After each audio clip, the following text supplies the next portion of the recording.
Hi, I'm John Allen and welcome to the instructional DVD for Paragon. On here I'm going to explain everything that you need to know about performing the fairest and cleanest card to clear box. So without any further ado, let's get going. Seeing as you are watching this DVD, I assume you have already opened up the packaging to find out what's inside, but let me show you officially what you have. There is a shim which will help you to construct the gimmick. There is the Perspex box which enables you to do Paragon, and there is this DVD which I am currently filming. How comes I can show it to you? That's going to remain a secret. Anyway, this is all you need to perform Paragon, so let me go and show you how to construct the gimmick. Let me show you how to easily construct the gimmick. You'll need a few other things apart from the shim and the box. A pair of scissors, playing card that matches the cards that you're using, and some glue. I'm using Pritt Stick, but other glues are available. Now you're going to cut the card, not exactly in half, but just slightly off to one side. You can choose which side you want, I really don't care. If you're using bicycle cards, I would suggest just about at the base of the circle where the angel is. So you just cut straight across there, and you're going to use the smaller part of the card.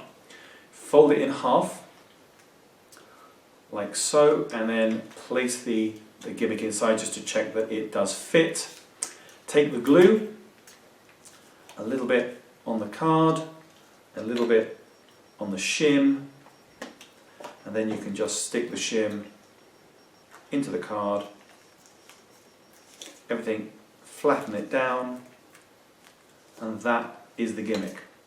Now you'll see that this just fits into the box, and it can tip out, and there you have it. If, like I've done, you haven't cut quite enough, just trim it, and then both sides are flat, and there you have the gimmick inside the box.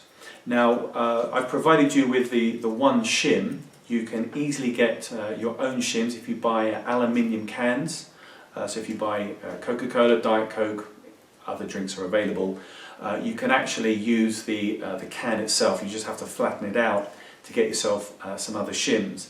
It's very easy to construct different gimmicks. Obviously, whichever playing cards you want, you can create the shim for that. What's also great is you can have money as well. This is just the dollar. I haven't actually cut this. I've just stuck it all flat. There's a shim inside there, and that can be tipped out. Blank cards for the predictions. So if you have a double blank card, you can use a shim in there. And even if you're using a piece of paper, again for predictions, it doesn't have to be card. This is just a couple of pieces of paper stuck down with a shim in the middle, so that can be tipped out as well. And that's the easy way to construct the gimmick. I just wanted to add something to the construction of the gimmick that I forgot to mention in the detailed instructions of it. You'll notice just along the bottom of the card there inside the box, there's a slight lip which gives it a slightly three-dimensional look to it, as though there is a full folded card in there. So what you need to do when you are sticking this down is don't fold it exactly in half, but just fold it slightly off center, and then when you do stick it down, you'll get this slight lip, so that when the card is inside the box, it just gives it a slightly more three-dimensional look to the gimmick. And just a little tip for you. You don't have to use a shim to create your gimmicks. You can use pretty much anything that has a little bit of weight to it.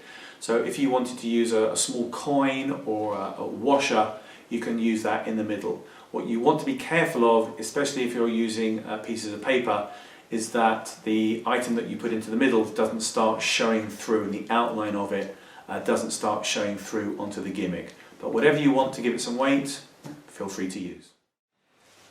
Let me show you the basic tip out move for Paragon. You will have the folded card finger palmed, and what you want is, with the card being a V shape, you want the opening of the V to be towards the fingers. What you also want is to clip it between your little finger and index finger. This does two things. First of all, it holds this card in position, but secondly, it just provides almost like a chute for the gimmick to slide into, but you'll see that in a moment. So the action is this: you will lift up the box with your free hand, take off the lid, and you're going to use, well, basically your hands are going to turn in unison. So the hand with the box is going to turn palm down, the hand with the card is going to turn palm up. So if you time it right, this will tip out. And if it sticks, that's fine, because what you're going to do is to give it a little tap, so that if the card really was in there and it got stuck, you would give it a bit of a tap to make sure it comes out. So your hands turn over, you tap, and this gimmick will fall into place. As I said, if it doesn't, in performance, you can just shake your hand a little bit and it will fall perfectly into place. So as long as the two hands go in unison, you will be fine. The illusion is perfect. So the hand turns palm down, this hand turns palm up, and it just falls into place. And now you're in just position to pick up everything and show it's the signed card. And that is the basic tip out. With the orientation of the gimmick, you need them to be a mirror image of each other, because the gimmick is going to turn over 180 degrees. So if you have the border facing to the right, it means that obviously that this border is facing to the left. It will change depending on whether you are tipping into your left hand or your right hand, but just make sure that they are a mirror image of each other.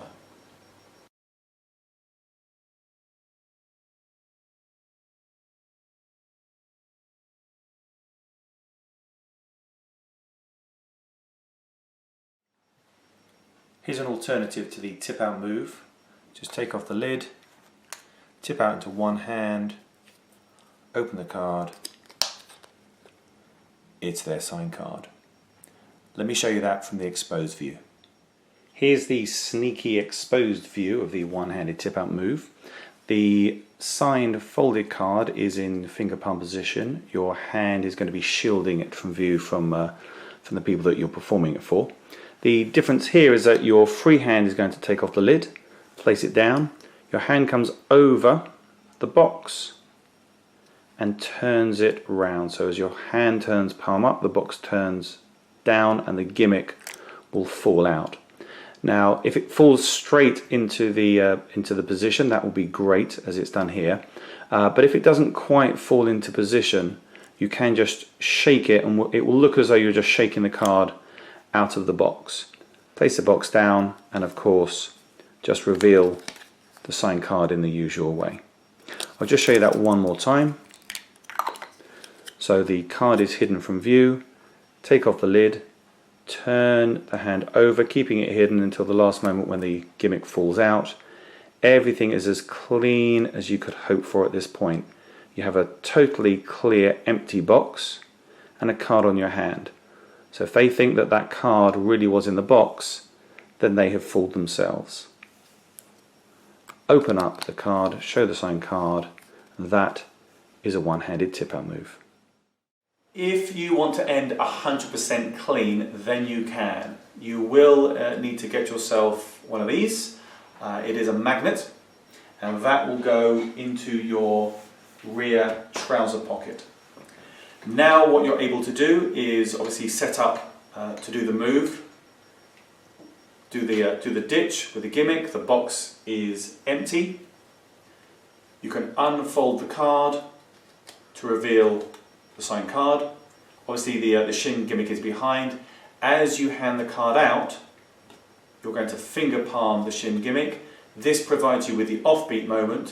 So you're going to hand the card out, and then your other hand will naturally fall down to your side, and that is when you can just ditch the shin gimmick against the magnet. Your hand can then come out, so they've got the card, they've got the box, hands are clean, everything is clean, and that is about as clean as it gets.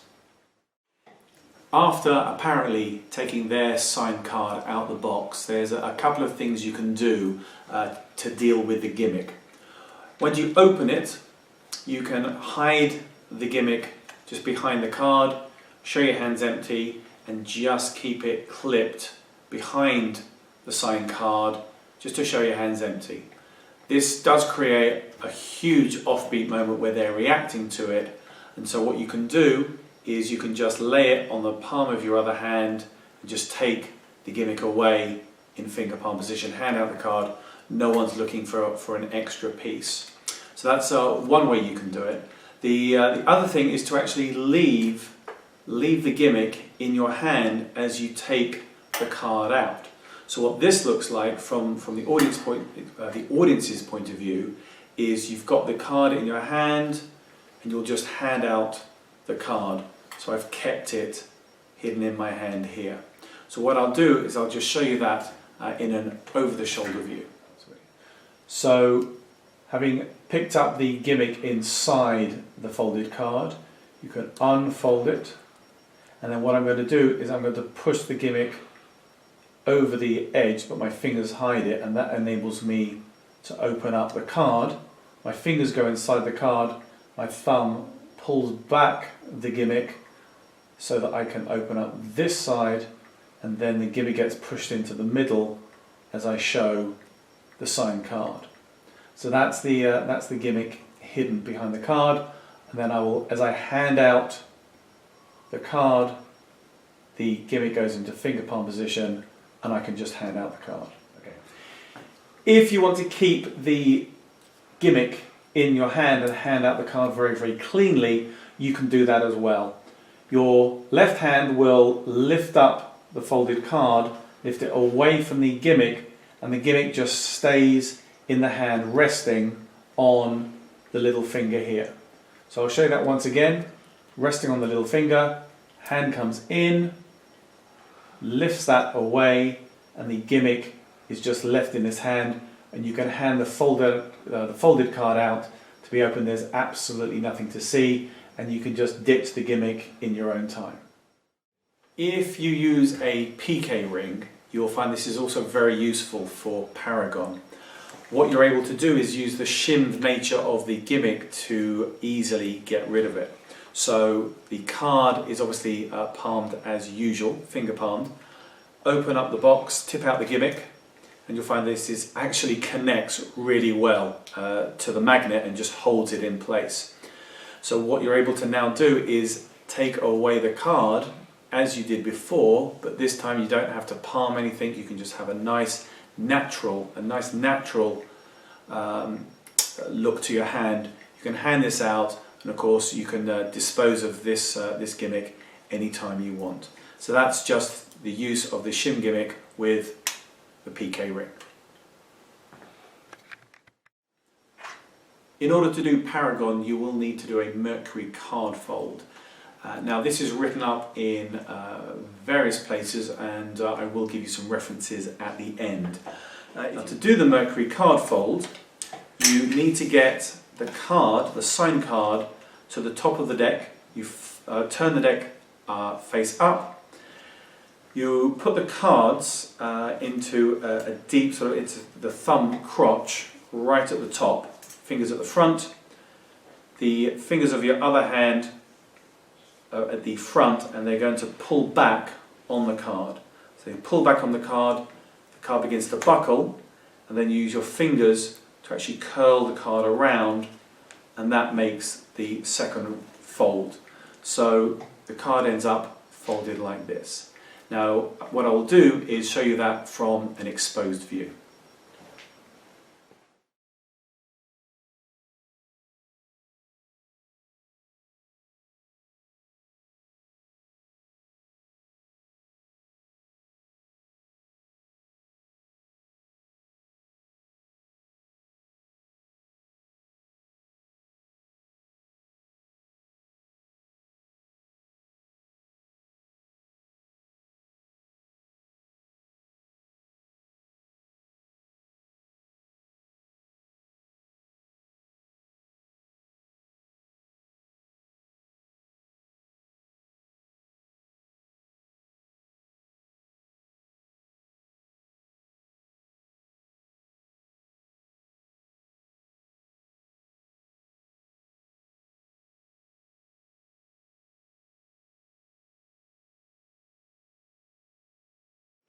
For those of you that don't do a perfect Mercury card fold, you could buy my perfect score, but if you wanted to do it freestyle and freehand, you can still do Paragon.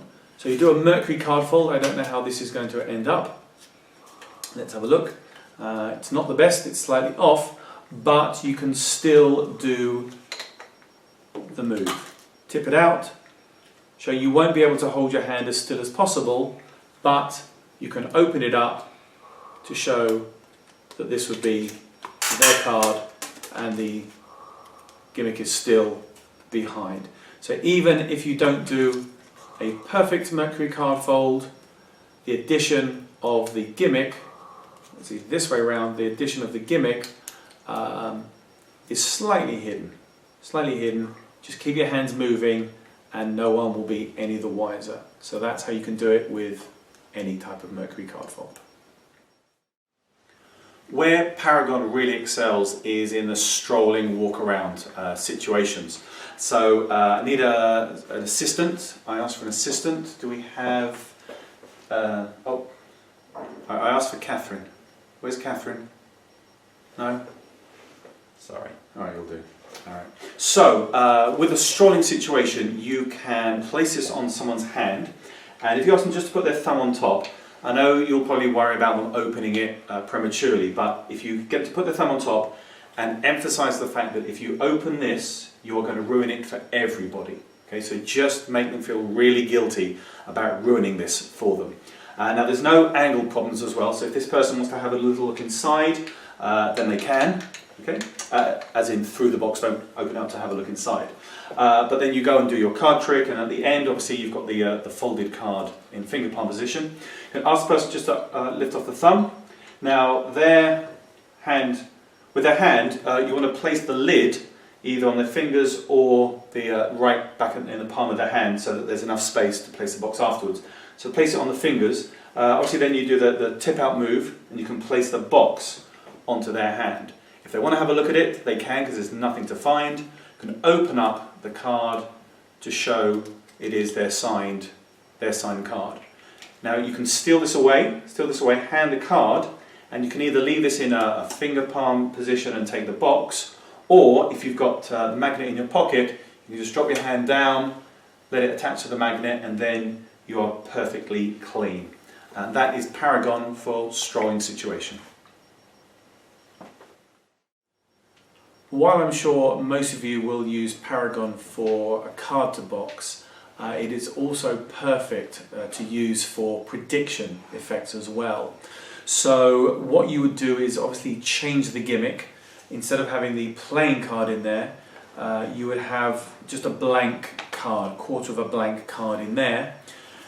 You also need a blank card that has been pre-scored. Again, I use perfect score. But you have it pre-scored to go into quarters, and that will just sit in the notepad here.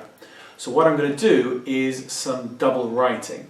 What that means is I'm going to write the total of, let's say, several people name numbers, and I write down the total, or someone just names a number. I write what they say on here, but then I'm also going to write it on the card as well. So if someone just names a number, someone can just name a number. 16. 16. So I write 16 on the pad, and then I write 16 on the card as well. And by being pre-scored, what I'm able to do is just fold that into quarters. So I fold it into quarters, I can put it into finger palm position as I slide that out. So I slide the card out as I show the total, and then I can come to the box, open up the lid, show the card that's been in there the whole time, and this does actually say 16. So that would be one way of doing it as a prediction. If you wanted, you can also do the same thing using piece of paper. If you want to do like a confabulation routine or just another type of prediction, you can use paper. So what I've done here is I've pre-folded the paper, and where I'm going to have The prediction, I've left this blank, that's this corner here. The gimmick needs to be slightly modified. There is still the shim inside here, but what I've done is I've taken a look at the prediction to see what it looks like when it's folded, and as you can see, the writing has bled through. So what I've done is I've duplicated the writing on this side so you can see that it looks the same, and also on this side. So I just wrote it on a quarter of a card and I stuck that to the gimmick. So now when that gimmick goes into the box, they can see some writing on it, and that is going to match this writing as well. So now what I have is I do exactly the same with the double writing. I open it up. If I have 16, I will write 16, so you will choose the number 16 here. And then I'll be able to just fold up the piece of paper, again, put it into finger palm position, and as I come out, or as I reach for the box, the same thing happens. I can show the prediction, tip it out, and because of the writing that bleeds through, I get that really nice illusion that it is just a piece of paper. And in fact, I would actually hand it to them, so I would steal away the gimmick and I'd hand them the prediction and have them open it. So that's two ways that you can use Paragon for predictions. The one other way of using it, I'll tell you, is for money. This is the dollar bill. Obviously this is a foreign currency to me, but it's quite popular in certain places. I've taken just the whole of the dollar bill, added a shim to give it that weight, and then it fits perfectly inside the Paragon box. Now if you have the dollar bill here, this bill needs to be folded pretty much perfectly the same way that is. And the dollar bill works really well for this because it's just folded in half again, and then one again halfway, sort of top to bottom. And that gives the perfect size, absolute perfect size for this. So once again, you can just tip it out, the gimmick goes into the dollar bill. So if you want to do a signed bill to impossible location, this is what you would use. You open it up, again, steal away the gimmick. You're going to open it up to show that the signed dollar bill has been sitting in the Paragon box the whole time. So I'm sure there's plenty of other ideas that you may actually think of, but there's just 3 other ways of using Paragon. You might feel that it would be better to be seen to be putting the card into the box, but personally I don't think it's necessary. I think that's the magician in you wanting to overprove that the box is empty, and then you can put something inside it to show that this isn't attached to the box or gimmicked in any way. So for me, I think it's perfectly okay to just come out and explain that you have a folded card inside a box and then go into your card routine. Now if you want to do a prediction, then that might be a little bit different. You might want to write something down during the performance and then put it into the box. That's something completely different. If you have predictions, you may actually want to have the prediction in the box anyway, but I know some predictions are based on the audience that they have, that you have. So don't worry about the card being in there at the beginning. Also, I don't feel it's necessary to have another object inside the box that would fall out with the card. That works well for an opaque box, a box that you can't see in. So with those boxes, after you've tipped out the card, they now can't see into the box, so there may be a little bit of questioning as to maybe can we have a look inside the box. With that, you may want to have the proof that things fell out by having another object in there.